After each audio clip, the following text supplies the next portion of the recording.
চট্টগ্রামের পটিয়া প্রেস ক্লাবের সাধারণ ও কার্যকরী কমিটির যৌথ সভা অনুষ্ঠিত হয়েছে। 4 জুলাই বৃহস্পতিবার বিকেলে সংগঠনের অস্থায়ী কার্যালয়ে সংগঠনের সিনিয়র সহ সভাপতি আব্দুর রাজ্জাক এর সভাপতিত্বে ও সাধারণ সম্পাদক আব্দুল হাকিম রানার সঞ্চালনায় অনুষ্ঠিত সভায় বক্তব্য রাখেন কার্যনির্বাহী সদস্য, লেখক ও গবেষক SM একে জাহাঙ্গীর, যুগ্ম সম্পাদক সেলিম চৌধুরী, প্রচার ও প্রকাশনা সম্পাদক শফিউল আজম, দপ্তর সম্পাদক রবিউল আলম ছোটন, কার্যনির্বাহী সদস্য নূর আলম ছোটন, কার্যনির্বাহী সদস্য নূর হোসেন, আহমদ উল্লাহ, ফারুকুর রহমান বিঞ্জু, কামরুল ইসলাম, SM রহমান, সুজিত দত্ত, মোহাম্মদ শাহজাহান চৌধুরী, ওবায়দুল হক, পিবলু প্রমুখ।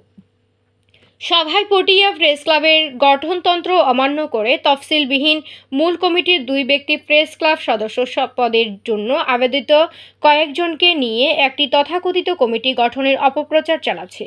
প্রকৃতপক্ষে পটিয়া প্রেস ক্লাবের বিগত 3টি সভার ধারাবাহিকতায় আগামী আগস্ট মাসের নির্বাচনের সিদ্ধান্ত হয়। উক্ত নির্বাচনে তাদের কূটকৌশলের অংশ হিসেবে ক্লাবের সদস্য নয়, অথচ তাদের আজ্ঞাবহ এমন লোকজনকে নিয়ে একটি কমিটি করার অপপ্রচার চালাচ্ছে, যা সংগঠনের সম্পূর্ণ শৃঙ্খলা পরিপন্থী হওয়ায় সাবেক সভাপতি নুরুল ইসলাম ও অর্থ সম্পাদক বিকাশ চৌধুরীকে উক্ত পদ থেকে অব্যাহতি প্রদান করা হয়।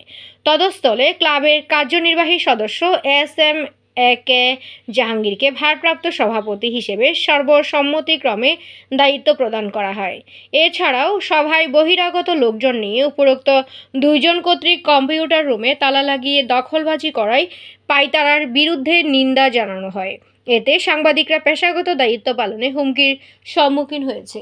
নতুন সদস্য যারা সদস্য হওয়ার জন্য পটিয়া প্রেস ক্লাবের সদস্য হওয়ার জন্য আবেদন করে এসছে এবং তারা সদস্যপদ লাভের জন্য অপেক্ষমান রয়েছে, এই ধরনের কিছু সদস্যকে নিয়ে হঠাৎ করে তারা একটা কমিটি বানিয়ে কেন তিনি মূলধারা থেকে সরে দাঁড়ালেন সেটা আমার বোধগম্য নয়।